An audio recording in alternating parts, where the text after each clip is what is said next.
how important was it for a filmmaker like you and Chris to be part of the 93rd, the nominees for Best Short Film for the Academy Awards? Oh, it was incredible news.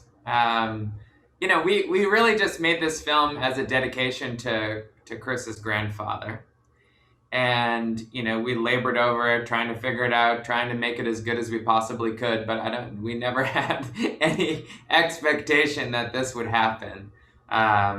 So you know I've been saying whatever spirit guided Horace across the country from Florida to Detroit to Denver to Los Angeles is now guiding this film, because it sort of has a life of its own. Yeah, it's like a baby that is already walking by himself or running, or You're kind of like, well, great. it's um, gone. It's yeah, gone. now it's running. So But the film has many, many reasons to be where it is. In my opinion, it's a great history. I mean, it's a great story about not only family relationship, but the role of two generations completely apart, and who grew up to totally different experiences. But there's a lot of respect and understanding. And I would love to have a grandpa like the gentleman in the movie. He's so cool. And so, do you agree with this? And yeah, no, both all of my grandparents have passed, and so yeah, I agree. I think we all have kind of a longing for that sort of connection with with our grandparents, but also with ourselves and where we came from. And I think we all long to know who we are, right? And I think we can learn a lot about who we are from our family.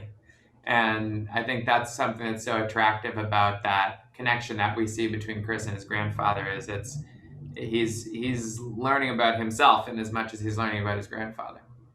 this is for a film show, and people love to know okay, how did you get where you are, and what's your background in few words?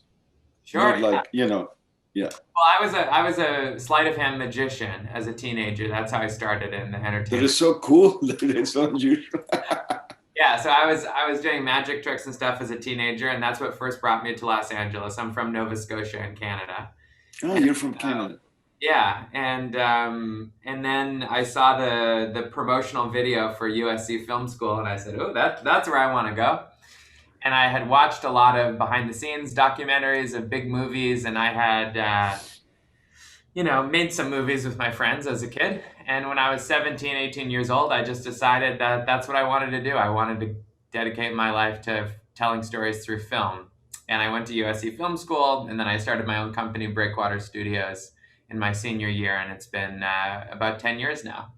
And we specialize in short documentaries. And Chris and you, how did you got together to work together? And is it fun to collaborate with someone and share No, the no, success, or no, it's terrible. It's a terrible experience. it's Uh, horrible? no, Chris and I have been friends for a long time. We've been friends since a mutual friend of ours, Peter Rotter, introduced us about 5 years ago. And Chris was directing a short film, and he was just getting into directing and filmmaking because he had come from the music side and the performance side. Yeah. And so I helped him out as much as I could, and that's how we. And then I went. We just sort of were in each other's worlds a little bit. And then when I started working on this film, which was originally something that the LA Phil asked for, which was a film that was about the intersection between music and LA, I was flipping through the season at Walt Disney Concert Hall, and I saw, actually, it was our producer that saw that Chris had an original concerto that was premiering there for the American Youth Symphony. And he says, you know Chris? And I said, oh, Chris. What?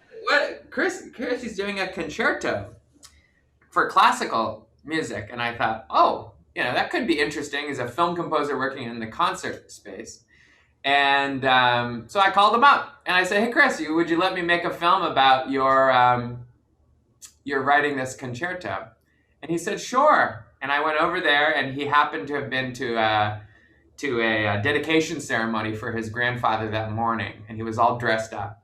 And I asked him why he was dressed up, and he told me the story of his 91-year-old grandfather and how in the late 1940s he hitchhiked across America, happened to land in Los Angeles, and thus sort of changed the course of the Bowers family history.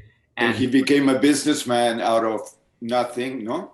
Yeah, I mean, came with a few dollars in his pocket and just with sheer wit and ingenuity overcame bigotry and racism here in Los Angeles. Not all that different from what he faced at home in Florida, what he fled. But nonetheless, in that conversation, it was like connecting the dots almost from Chris's family can trace their lineage all the way back to the first slave that came over in New Orleans, and this was a very interesting piece of history of Chris's grandfather being born in this small segregated town in Florida to the Walt Disney Concert Hall. How did that happen? And trying to connect those dots in a short period of time became kind of the high goal of the film that Chris and I were working towards. Also, Ben, what I love about the film is, as you said, through a family story, you're exposing the history of this country and the bigotry, the racism, the difficulties that if you're not of European descent, you have to face all the time or used to face. But so I think it's a great tribute to all the people that have been fighting at a personal level and part of a group like Black Lives Matters to arrive into, I keep forgetting words, I don't know why, to arrive into a situation of equality, which is wonderful. And I think both of them represent that, especially the grandfather, because he had to fight much more, I guess, than Chris now, maybe. It's a peek into what that experience might be like.